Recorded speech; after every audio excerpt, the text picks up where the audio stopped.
नमस्कार दोस्तों, मैं पुलकित मोहन सिंगला। स्वागत है आपका हमारे चैनल में। दोस्तों, आज हम इस विषय में बात करेंगे कि क्या भगवान की मूर्तियां हम घर के बाहर लगा सकते हैं। घर के मेन गेट पे भगवान की मूर्ति या तस्वीर लगा सकते हैं। इसमें भी बहुत लोगों ने बहुत अलग अलग सवाल भी किए हैं कि दक्षिण दिशा में हनुमान जी की मूर्ति लगा सकते हैं क्या, या नॉर्थ में हम कुबेर देवता की या गणेश जी की लगा सकते हैं क्या। दोस्तों, और लोग लगाते भी हैं। आपने बहुत मकान देखे होंगे जहाँ मार्बल के स्टैचूज़ के रूप में मूर्तियाँ गणेश जी की, लक्ष्मी जी की, कई दफ़ा तो नंदी बैल की, कई जगह हनुमान जी की, कई जगह पंचमुखी हनुमान जी की अपने गेट पे लगाई हुई होती है। तो क्या इसका कोई नुकसान है या ये लगाना ठीक है? आज इस विषय में हम बात करेंगे। दोस्तों, आपका जो एक कॉन्सेप्ट है, जो आप सोच के चल रहे हो कि भगवान हमारे द्वार की रक्षा करेंगे तो हम द्वार पे लगा दें, तो वो कॉन्सेप्ट ही आपकी माइंड में गलत है। आपने भगवान को द्वारपाल बना दिया, गेट कीपर बना दिया, सिक्योरिटी गार्ड बना दिया, जबकि उसकी नीड नहीं है। अगर आपके मन में श्रद्धा है, आप पूजा पाठ कर रहे हो, मन से कर रहे हो, मन से उनको ध्यान कर रहे हो, तो ऑटोमेटिकली भगवान तो सबकी रक्षा करते हैं। उन्होंने आपको जीवन दिया है। आप खुद सोचिए, इतने सारे करोड़ों शुक्राणु अंडे को भेजने का प्रयास करते हैं महिला की गर्भ में, और एक ही है जो अंडे को भेद पाता है, बाकी मर जाते हैं। जो एक भेद पाता है उसी से जो है बच्चा निर्माण होता है। तो भगवान ने आपकी रक्षा उसी वक्त कर ली थी कि आप इस दुनिया में आ पाए। अदरवाइज आप उस शुक्राणु में से भी एक हो सकते थे जो कि मर जाता है। जैसे करोड़ों शुक्राणु निकलते हैं, एक ही भेद पाता है। तो आप वो जो एक भेदने वाले बने, जिससे आपने अपने शरीर का निर्माण किया उस अंडे को भेद के, तो वो ऑटोमेटिकली आपकी रक्षा तो ईश्वर ने तभी से करनी शुरू कर दी थी जब ही आपको जन्म दिया। और जो आप जीवन जी रहे हो, जीवित हो, रोटी खा रहे हो, हवा पानी का, धूप का आनंद ले रहे हो, जीवन में हर सुख को भोग रहे हो, वो ईश्वर की देन है। ईश्वर रक्षा कर रहा है तभी तो है। घर के बाहर उनको बिठा के अपनी कौन सी रक्षा आपको करवानी है? तो ये बहुत बड़ी बेवकूफ़ी है लोगों की कि गेट पे भगवान की मूर्ति लगा दो तो घर के अंदर कोई नेगेटिविटी नहीं आएगी, भूत प्रेत नहीं आएंगे, या जो है कोई और आपदा नहीं आएगी। आपको शायद ये नहीं पता कि अगर स्पिरिट्स ने वास करना होता है तो मंदिरों में भी भूत प्रेत वास करते हैं। आत्माएं अच्छी हो बुरी हो, भगवान ने उनसे कोई भेदभाव नहीं किया हुआ। मंदिरों से भी, धार्मिक जगहों पे भी, आप खाली मंदिर की मैं क्या बात करूँ, आप कोई भी धार्मिक जगह लगा लो, स्पिरिट्स कहीं पे भी हो सकती हैं, आत्माएं कहीं पे भी हो सकती हैं। पूरा ब्रह्मांड भरा पड़ा है आत्माओं से। और भगवान जो कण कण में हैं, तो उनको आप सोचो कि वो गेट पे ही आपके रह जाएंगे, आपके सिक्योरिटी गार्ड बन के, तो वो एक बेवकूफ़ी है आपकी। भगवान कण कण में हर जगह है। भगवान को पुकारने वाला चाहिए सच्चे मन से। आप सच्चे मन से भगवान को पुकारोगे, अच्छे कर्म करोगे, आपकी मदद होगी। और उसमें भी हमारे खुद के कर्म भी तो आड़े आ जाते हैं। वो आप कहोगे कि भगवान नहीं आते जब पुकारो तो हमने कुछ तो बुरा करा होगा, कुछ तो गलत किया होगा। इस जीवन में नहीं किया, किसी जीवन में तो किया होगा जो हमारे साथ ऐसी परिस्थिति बन गई। भाई, हम तो यही मान के चलते हैं जब हमारे साथ गलत होता है, भगवान को दोष देने की बजाय हम ये मान के मन को तसल्ली देते हैं कि शायद हमारे ही कर्म खराब रहे होंगे इस जन्म के या किसी भी जन्म के, कि हमें वो पीड़ा भोगनी पड़ी। तो इस चीज़ को समझिए कि गेट पे भगवान की मूर्ति रखने से आप भूत प्रेतों को नहीं रोक सकते, तंत्र को नहीं रोक सकते, प्रेत आत्माओं को नहीं रोक सकते। अगर किसी ने आप पे काला जादू करना है तो वो तब भी करेगा। अगर किसी प्रेत आत्मा ने आपके घर में प्रवेश करना है तो वो तब भी करेगी। कोई भी मूर्ति जब तक प्राण प्रतिष्ठित नहीं है, उसकी पूजा नहीं हो रही, तो वो खाली एक स्टैचू है, बेजान स्टैचू, उससे ऊपर कुछ नहीं। अब आप गेट पे मूर्ति लगा के, अब अगर आप एक अगरबत्ती दिखा के देते हैं, तिलक लगा देते हैं, तो उससे उसको पूजा नहीं माना जाता। अगर आप सोचें कि उससे भगवान का वास हो जाएगा उसमें, आप उल्टा ह्यूमन फिगर के रूप में वहाँ पे मूर्ति रख रहे हो, तो उससे आप नेगेटिविटी का वास करा दोगे उसमें। और बहुत जगह मैंने ऐसा देखा है कि बाहर मूर्तियाँ लगी हुई हैं, किसी ने क्रिकेट खेला, बॉल मारी, मूर्ति खंडित हो गई, एज इट इज़ वो लगी हुई है, वो और भी ज़्यादा नेगेटिविटी क्रिएट करेगी। बाहर मूर्ति लगा रखी है, चिड़ियाँ उस पे बीट कर रही हैं, धूल हो रही है उस पे, नौकरानी झाड़ू लगा के, झाड़ू गंदी कूड़ा उठाने वाला वो वहीं पे धर रही है, तो उल्टा आप और भगवान का अपमान कर रहे हो। कोई भी आदमी आ रहा है, गंदे हाथ लगा रहा है, कोई भी तरीके से वहाँ पे जो है मतलब ये कह लीजिए कि बंदर आ रहे हैं, कभी बिल्ली आ रही है, कभी कुत्ता दीवार लांघ रहा है, वहीं वो बराबर बैठा है जहाँ आपने मूर्ति रखी हुई है, तो आप उल्टा भगवान का अपमान करके अपने लिए ही प्रॉब्लम क्रिएट कर रहे हो। तो कभी भी गेट पे, चाहे आपका साउथ फेसिंग है, चाहे आपका नॉर्थ है, चाहे ईस्ट है, चाहे वेस्ट है, भगवान की मूर्ति बाहर लगाने से वास्तु दोष दूर नहीं हो जाएगा। जो उन डायरेक्शंस के प्रभाव आपको पड़ने हैं वो पड़ेंगे ही। अगर आपकी कुंडली के हिसाब से आपको साउथ सूट नहीं करता और आप साउथ फेसिंग मकान में जाते हैं तो आपके लिए प्रॉब्लम्स रहेंगी। चाहे आप फिर पंचमुखी हनुमान जी की मूर्ति लगा लो, चाहे नॉर्मल हनुमान जी की मूर्ति लगा लो, वो प्रॉब्लम्स तभी कम होंगी जब आप सिर्फ हनुमान जी की उपासना करें, चाहे आप बजरंग बाण का पाठ करें, चाहे उनके मंत्रों का जाप करें और ज़्यादा से ज़्यादा रेमेडीज़ करें मंगल से जुड़ी हुई। अगर आप सोचें कि मूर्ति रखने से काम बन जाएगा, वो नहीं होने वाला। गेट पे भगवान को रख के उनका अपमान ना करें। एक तरफ तो आपने अपने घर में मंदिर में भगवान रखे हुए हैं, एक गेट पे रखे हुए हैं, तो पूजा आप मंदिर वालों की कर रहे हो। गेट वाले फिर क्या हुए? स्टैचू ही तो हुए, फिर वो भगवान कहाँ हुए? और अगर गे बाहर जो स्टैचू के रूप में रखे हैं उनकी पूजा कर रहे हो तो और अपमान उन्हें कर रहे हो। क्या आप वहाँ भोग लगा सकते हो गेट पे? क्या गेट पे बैठ के आप पूजा कर सकते हो? नहीं कर सकते। तो इस चीज़ को समझिए, ये बेवकूफ़ी मत कीजिए। पहले ये लोगों में अज्ञानता ज़्यादा थी तो टाइल प्रिंटेड आती थी, जिसमें भगवान की चित्र बने हुए होते थे, आज भी आती हैं। लोग अपने मेन गेट पे लगा देते थे लक्ष्मी गणेश की, और हाँ, जो है मूर्तियाँ लगा देते थे हनुमान जी की, मतलब अलग-अलग फ़ोटोज़ की टाइल्स आती थी, आज भी आती है वाइट बैकग्राउंड में, लोग लगा देते हैं। आज भी पुराने घरों में, देसी घरों में लगता है ये चीज़, पर इसका कोई फ़ायदा नहीं है, उल्टा नुकसान है। और आप कोई मार्बल की स्टैचू के रूप में मूर्ति लगा रहे हो बाहर, तो वो भी नुकसानदायक है। इससे बेटर उसको अपने घर में रखिए, घर में प्रॉपर्ली उसको उसकी पूजा कीजिए, हमारी धुनी दिखाइए। हमारी धुनी अगर आप मूर्तियों को दिखाते हो और भगवान के मंत्रों का जाप करते हो तो ऑटोमेटिकली उसमें ईश्वर की शक्ति का वास होना शुरू हो जाएगा। आप हमारी सुपर गोल्ड धुनी जलाओ और जो भी आपके घर में मूर्तियाँ हैं भगवान की, फ़ोटोएँ हैं, वहाँ पे धुनी दिखाओ रोज़ सुबह-शाम, मंत्र जाप साथ में करो, अपने आप ही वहाँ पे पॉज़िटिव शक्तियों का, भगवान की शक्ति का वास होना शुरू हो जाएगा। इतनी पावरफुल है हमारी धुनी।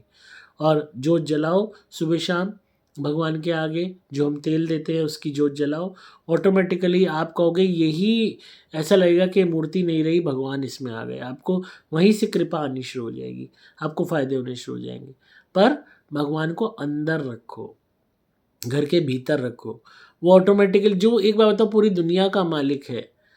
पृथ्वी तो बहुत छोटा-सा गोला है, मतलब कितने करोड़ों अरबों जो है वो घूम रहे हैं गोले उसमें ब्रह्मांड में, जिसने वो सब बनाया, तो उस वो आपके एक छोटे से मकान की रक्षा नहीं कर पाएगा क्या?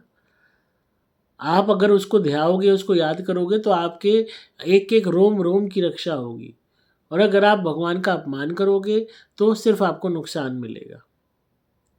क्योंकि जो हमारे अंदर ये भावनाएँ आती हैं, मान की, अपमान की, घमंड की, मोह की, माया की, प्यार की, दुःख की, सुख की, ये भी देवी-देवताओं में से ही डिराइव होके हम तक आई हैं और देवी-देवताओं को ईश्वर से मिली है। भले ही भगवान माया से परे हैं, पर ये सारी चीज़ें जो माया के अधीन आती हैं, ये देवी-देवताओं के ट्रेट्स भी होते हैं, जो हमारे अंदर आए हुए हैं।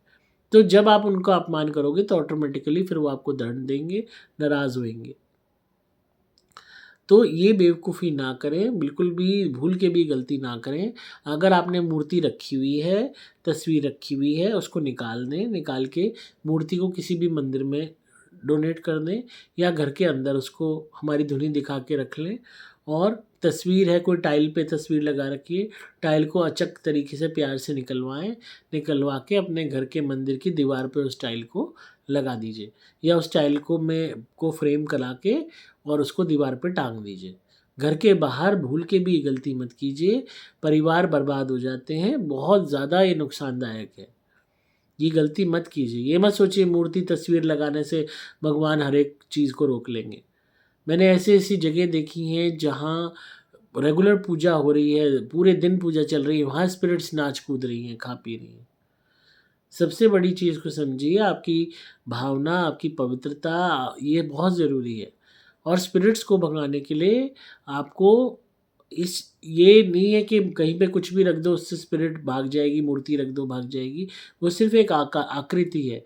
ये जितनी भी चीज़ें होती हैं, भगवान की आइडल्स हैं, सब हैं, यंत्र हैं, इनको जागृत किया जाता है।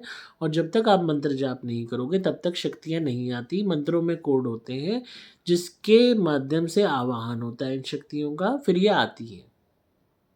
तब ये ऐसी बुरी शक्तियों का संहार करती हैं, आपकी मदद करती हैं।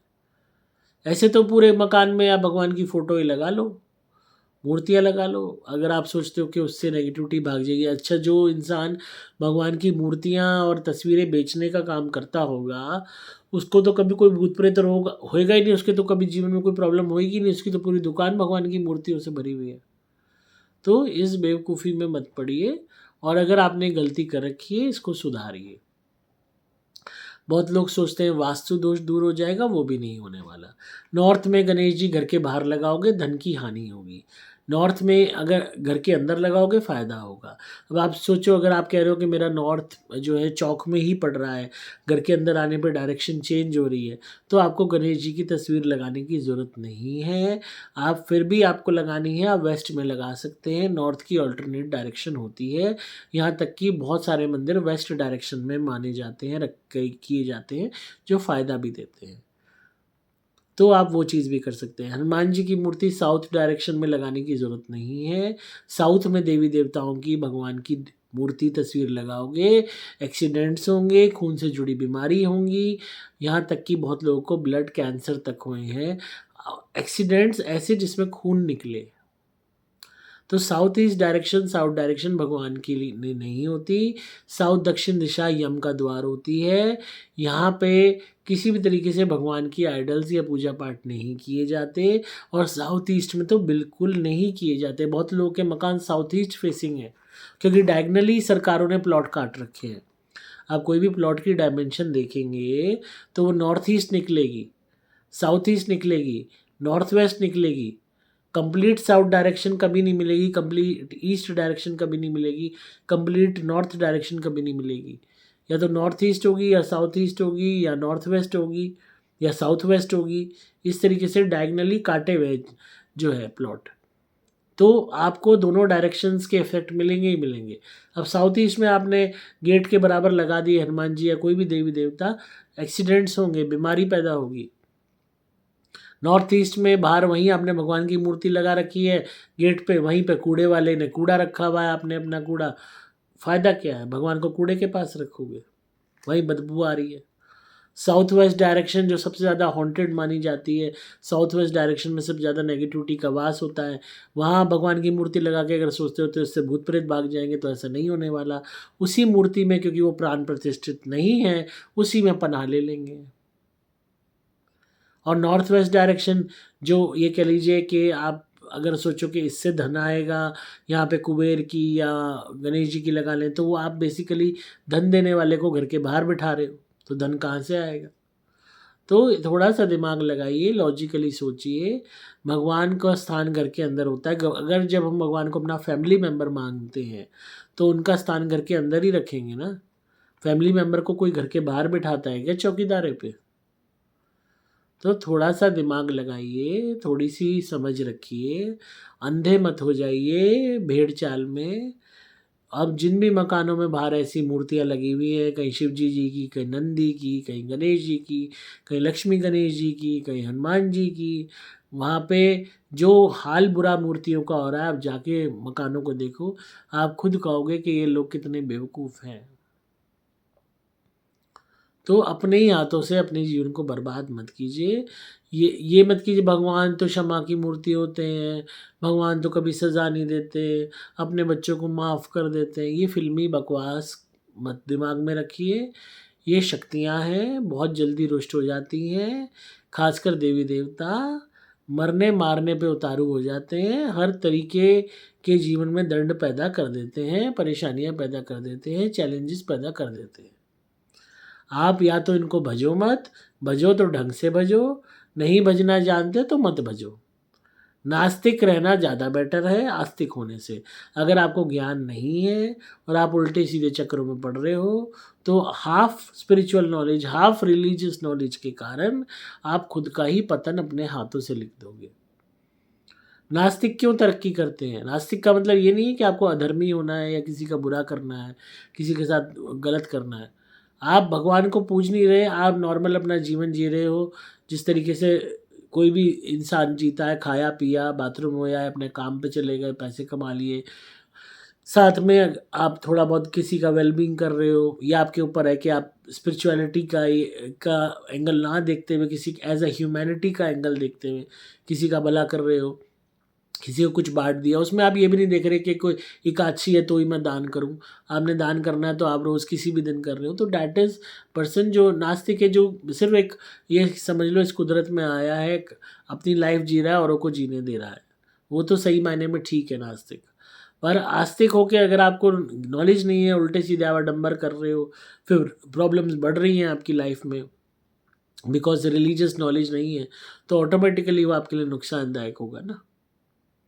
रोज़मर्रा में इतना आपके पास टाइम भी नहीं है कि आप वेदों को, पुराणों को पढ़ सको, रिलीजियस नॉलेज ले सको। भाग-दौड़ ही इतनी लगी हुई है कि अपने लिए ही वक़्त नहीं है। तो इसलिए उसमें ये टाइल वालों ने टाइल बेचनी है, मूर्ति वालों ने मूर्ति बेचनी है। उनको इससे क्या लेना-देना कि आप अपने घर के वास्तु की बैंड बजा रहे हो या क्या कर रहे हो? इस चीज़ को समझिए ना। तो इसलिए अपने जो है दिमाग से काम लीजिए। अब बहुत लोग ये सवाल करते हैं कि घर हमारा तो 1 बेडरूम का कमरा है, तो इसी में भगवान की मूर्ति हम रख पाएँगे। तो वहीं पे हम हस्बैंड-वाइफ हैं, गृहस्थ जीवन में हैं, सेक्स भी करेंगे, सारी चीज़ें हैं, तो क्या करें? जो मंदिर है आपका उसमें पर्दा लगा दीजिए, कोई दरवाज़ा लगा दीजिए। जब आपने पूजा कर ली तो आपने द्वार बंद कर दिए। भगवान तो वैसे भी कण-कण में हैं। पूरी सृष्टि भगवान के स्वरूप से भरी हुई है। क्या भगवान ने आपको नंगा नहीं देखा? जिसने आपके शरीर का निर्माण किया, जिसने ये सिस्टम बनाया कि सेक्स के माध्यम से ही आगे की जनरेशन पैदा होगी, औलाद पैदा ही सेक्स के माध्यम से होगी, तो क्या उसको पता नहीं है? क्या उसके पा क्या उसने ये प्रोसेस बनाया, भगवान ने, कि इस प्रोसेस के माध्यम से ही संतान उत्पत्ति होगी। तो वो आपको क्या देख नहीं सकता? तो आपके उसमें अगर मंदिर है, 1 बेडरूम है, उसमें पर्दा लगा दीजिए। एक दरवाज़ा लगा दीजिए, मंदिर ऐसा खरीदिए जिसमें गेट हो, गेट नहीं है तो पर्दा तो आप लगा ही सकते हो। पर्दा ढक दीजिए उस पे, जब आप अपने हस्बैंड वाइफ की मूवमेंट में होते हो। तो भगवान हर जगह है, भगवान के प्रति बस अच्छी श्रद्धा रखिए, विश्वास रखिए और आपको अपनी रक्षा चाहिए, बेनिफिट चाहिए, परिवार की रक्षा चाहिए, मंत्र जाप से बड़ा कोई तरीका नहीं है। अनुष्ठान भी फ़ेल है उसके आगे, हर चीज़ फ़ेल है। जो आप मंत्र जाप कर लोगे, ये समझ लो बारे-बानी के हो जाओगे, आपके सभी काम बन जाएँगे। अपने घरवालों को, बच्चों को भी प्रेरित करो कि वो जगह-जगह अपने बाहर जाके नॉन-वेज मोमोज़ खाने की बजाय शाम के वक़्त में थोड़ा-सा मंत्र जाप करें, पाठ करें और सात्विक आहार करें, भगवान का नाम लें। ऑटोमैटिकली जब आप मंत्र जाप की आदत खुद भी डालोगे, बच्चों को भी डालोगे, पूरे परिवार की रक्षा होगी। जब हमारी धुनी करते हो तब भी मंत्र जाप ज़रूर बोला करो। आप चाहे ओम नमः शिवाय बोल लो, चाहे गायत्री मंत्र बोल लो, चाहे माँ मृत्युंजय मंत्र बोल लो, चाहे माँ काली का मंत्र बोल लो, चाहे विघ्नहर्ता का मंत्र बोल लो। आप जो भी मंत्र आपको सूट करता है वो आप बोलिए, पर उस पे स्टिक रहिए और भगवान से बोलिए एंड में प्रेयर के कि मेरे घर की रक्षा करें, मेरे परिवार की रक्षा करें, मेरे प्रत्येक सदस्य की रक्षा करें, मुझे और मेरे परिवार को सही राह दिखाएँ जिससे हम अच्छे कर्म कर सकें, हम किसी का बुरा ना करें, हमें शक्ति दें अच्छे कर्म करने की जिससे इस जन्म के बाद हमें मोक्ष की प्राप्ति हो। ये भगवान से प्रार्थना कीजिए। आप प्रार्थना क्या करते हो? मुझे बड़ा मकान चाहिए, मुझे गाड़ी चाहिए, पड़ोसी का ये हो जाए, रिश्तेदार के साथ ये हो जाए, मैं उसको ऐसे होते हुए देखूँ, वो ऐसे बर्बाद हो। तो आप नेगेटिविटी माँगते हो तो नेगेटिविटी आपको मिलती है। अगर आप पॉजिटिविटी माँगोगे, भगवान की भक्ति माँगोगे, सुधार माँगोगे, आप ये माँगोगे कि आपको आपके बुरे कर्मों से मुक्ति मिले, आपको राह दिखे जिससे आप अच्छे कर्म कर सको, तब भगवान अपने आप आपका जीवन सँवार देंगे। तो अपनी नीयत सुधारोगे तो सब कुछ सुधर जाएगा। अपनी नीयत में खोट रखोगे, सोचोगे भगवान बेवकूफ़ है, उसको पता नहीं है, जिसने आपको बनाया, आपके अंदर ये दिमाग दिया, जिस दिमाग से आप षड्यंत्र करते हो, कॉन्स्पिरेसी करते हो, 4 बात सोच लेते हो, चालाकी सोच लेते हो, गॉसिप करना जानते हो, जिसने ये दिमाग बनाया, क्या उसको नहीं पता ये चीज़ें क्या होती हैं? क्या उसको नहीं पता आपके मन के भीतर क्या चल रहा है? क्या उसको नहीं मालूम कि आपकी पूजा सच्ची है या नहीं है? आप किसी के साथ गलत करके आ रहे हो फिर पूजा कर रहे हो, क्या उसको नहीं मालूम? सब मालूम है। तो इसीलिए भगवान को बेवकूफ़ मत बनाइए, आप खुद को बेवकूफ़ बना रहे हो बुरे कर्म करके। अच्छे कर्म कीजिए, किसी का गलत मत कीजिए, अहित मत कीजिए और भगवान से मदद मांगिए कि वो आपको शक्ति दें कि जिससे आप अच्छे कर्म कर सकें। और रोज़ एक प्रण बनाइए कि रोज़ मुझे एक अच्छा कार्य करना है, तभी मेरे पूरा दिन सफल होगा। लोग क्या प्रण बनाते हैं, आज मुझे 2 घंटे वर्कआउट ज़रूर करना है, आज मुझे स्क्वाट ज़रूर करने हैं, आज मुझे बाइसेप कर्ल के इतने रेप्स मारने हैं, आज मुझे 25,000 स्टेप्स की जगह 30,000 स्टेप्स करनी है।